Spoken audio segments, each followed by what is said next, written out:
मृग, पक्षी और वृक्षों को देखने के बहाने सीता जी बार बार घूम जाती है और श्री राम जी की छवि देख देख कर उनका प्रेम कम नहीं बढ़ रहा है, अर्थात बहुत ही बढ़ता जाता है।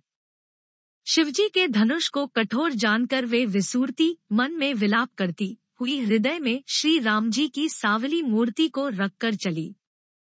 शिवजी के धनुष की कठोरता का स्मरण आने से उन्हें चिंता होती थी कि ये सुकुमार रघुनाथ जी उसे कैसे तोड़ेंगे। पिता के प्रण की स्मृति से उनके हृदय में क्षोभ था ही, इसलिए मन में विलाप करने लगी।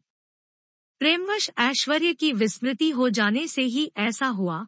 फिर भगवान के बल का स्मरण आते ही वे हर्षित हो गई और सावली छवि को हृदय में धारण करके चली।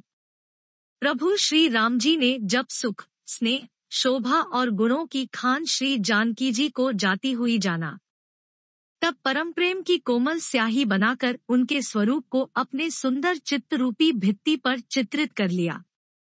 सीता जी पुनः भवानी जी के मंदिर में गईं और उनके चरणों की वंदना करके हाथ जोड़कर बोली, हे श्रेष्ठ पर्वतों के राजा हिमाचल की पुत्री पार्वती, आपकी जय हो, जय हो। हे महादेव जी के मुख रूपी चंद्रमा की और टकटकी लगाकर देखने वाली चकोरी, आपकी जय हो। हे हाथी के मुख वाले गणेश जी और 6 मुख वाले स्वामी कार्तिक जी की माता, हे जगतजननी, हे बिजली की सी कांतियुक्त शरीर वाली, आपकी जय हो। आपका न आदि है, न मध्य है और न अंत है। आपके असीम प्रभाव को वेद भी नहीं जानते। आप संसार को उत्पन्न, पालन और नाश करने वाली हैं। विश्व को मोहित करने वाली और स्वतंत्र रूप से विहार करने वाली हैं। पति को इष्टदेव मानने वाली श्रेष्ठ नारियों में है माता, आपकी प्रथम गणना है।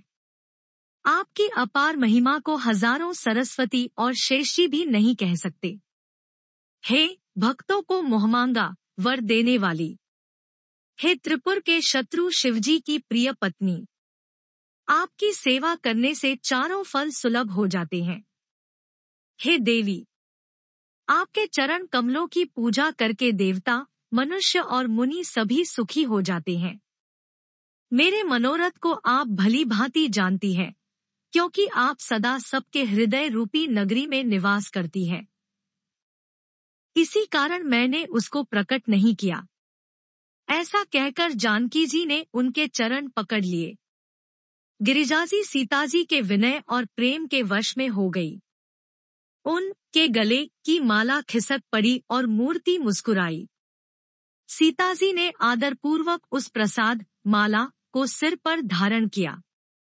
गौरी जी का हृदय हर्ष से भर गया और वे बोली, हे सीता, हमारी सच्ची आसीस सुनो, तुम्हारी मनोकामना पूरी होगी। नारद जी का वचन सदा पवित्र, संशय, भ्रम आदि दोषों से रहित और सत्य है। जिसमें तुम्हारा मन अनुरक्त हो गया है, वही वर तुमको मिलेगा। जिसमें तुम्हारा मन अनुरक्त हो गया है, वही स्वभाव से ही सुंदर सावला वर श्री रामचंद्र जी तुमको मिलेगा। वह दया का खजाना और सुजान, सर्वज्ञ है, तुम्हारे शील और स्नेह को जानता है। इस प्रकार श्री गौरी जी का आशीर्वाद सुनकर जानकी जी समेत सब सखियां हृदय में हर्षित हुई। तुलसीदास जी कहते हैं, भवानी जी को बार बार पूछकर सीता जी प्रसन्न मन से राजमहल को लौट चली। गौरी जी को अनुकूल जानकर सीता जी के हृदय को जो हर्ष हुआ वह कहा नहीं जा सकता। सुंदर मंगलों के मूल उनके बाएं अंग फड़कने लगे। हृदय में सीता जी के सौंदर्य की सराहना करते हुए दोनों भाई गुरुजी के पास गए। श्री रामचंद्र जी ने विश्वामित्र से सब कुछ कह दिया, क्योंकि उनका सरल स्वभाव है, छल तो उसे छूता भी नहीं है। फूल पाकर मुनि ने पूजा की। फिर दोनों भाइयों को आशीर्वाद दिया कि तुम्हारे मनोरथ सफल हो। यह सुनकर श्री राम लक्ष्मण सुखी हुए। श्रेष्ठ विज्ञानी मुनि विश्वामित्र जी भोजन करके कुछ प्राचीन कथाएं कहने लगे। इतने में दिन बीत गया और गुरु की आज्ञा पाकर दोनों भाई संध्या करने चले।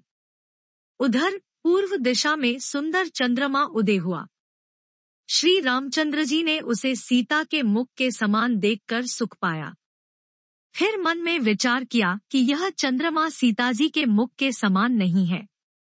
खारे समुद्र में तो इसका जन्म, फिर उसी समुद्र से उत्पन्न होने के कारण विष इसका भाई, दिन में यह मलिन, शोभाहीन, निस्तेज रहता है और कलंकी, काले दाग से युक्त है। बेचारा गरीब चंद्रमा सीताजी के मुख की बराबरी कैसे पा सकता है? फिर यह घटता बढ़ता है और विरहिणी स्त्रियों को दोहक देने वाला है। राहु अपनी संधि में पाकर इसे ग्रस लेता है। चकवे को चक्री के वियोग का शोक देने वाला और कमल का बैरी उसे मुरझा देने वाला है। हे चंद्रमा, तुझमें बहुत से अवगुण हैं जो सीताजी में नहीं है। आता जानकी जी के मुख की तुझे उपमा देने में बड़ा अनुचित कर्म करने का दोष लगेगा। इस प्रकार चंद्रमा के बहाने सीताजी के मुख की छवि का वर्णन करके बड़ी रात हो गई जान वे गुरुजी के पास चले। मुनि के चरण कमलों में प्रणाम करके आज्ञा पाकर उन्होंने विश्राम किया। रात बीतने पर श्री रघुनाथ जी जागे और भाई को देखकर ऐसा कहने लगे, हे तात, देखो कमल, चक्रवाक और समस्त संसार को सुख देने वाला अरुणोदय हुआ है। लक्ष्मण जी दोनों हाथ जोड़कर प्रभु के प्रभाव को सूचित करने वाली कोमल वाणी बोले। अरुणोदय होने से कुमुदिनी सकुचा गई और ताराओं का प्रकाश फीका पड़ गया। जिस प्रकार आपका आना सुनकर सब राजा बलहीन हो गए हैं।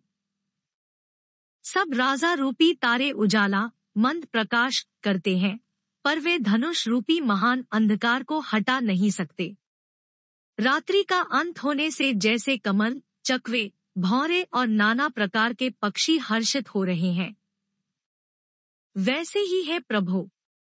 आपके सब भक्त धनुष टूटने पर सुखी होंगे। सूर्य उदय हुआ, बिना ही परिश्रम अंधकार नष्ट हो गया। तारे छिप गए, संसार में तेज का प्रकाश हो गया। हे रघुनाथ जी, सूर्य ने अपने उदय के बहाने सब राजाओं को प्रभु आप का प्रताप दिखलाया है। आपकी भुजाओं के बल की महिमा को उद्घाटित करने, खोलकर दिखाने के लिए ही धनुष तोड़ने की यह पद्धति प्रकट हुई है। भाई के वचन सुनकर प्रभु मुस्कुराए, फिर स्वभाव से ही पवित्र श्री राम जी ने शौच से निवृत्त होकर स्नान किया और नित्य कर्म करके वे गुरुजी के पास आए। आकर उन्होंने गुरुजी के सुंदर चरण कमलों में सिर नवाया। तब जनक जी ने शतानंद जी को बुलाया और उन्हें तुरंत ही विश्वामित्र मुनि के पास भेजा। उन्होंने आकर जनक जी की विनती सुनाई। विश्वामित्र जी ने हर्षित होकर दोनों भाइयों को बुलाया। शतानंद जी के चरणों की वंदना करके प्रभु श्री रामचंद्र जी गुरुजी के पास जा बैठे। तब मुनि ने कहा, हे तात, चलो, जनक जी ने बुला भेजा है। मास पारायण, 8वां विश्राम, 9वां पारायण, दूसरा विश्राम।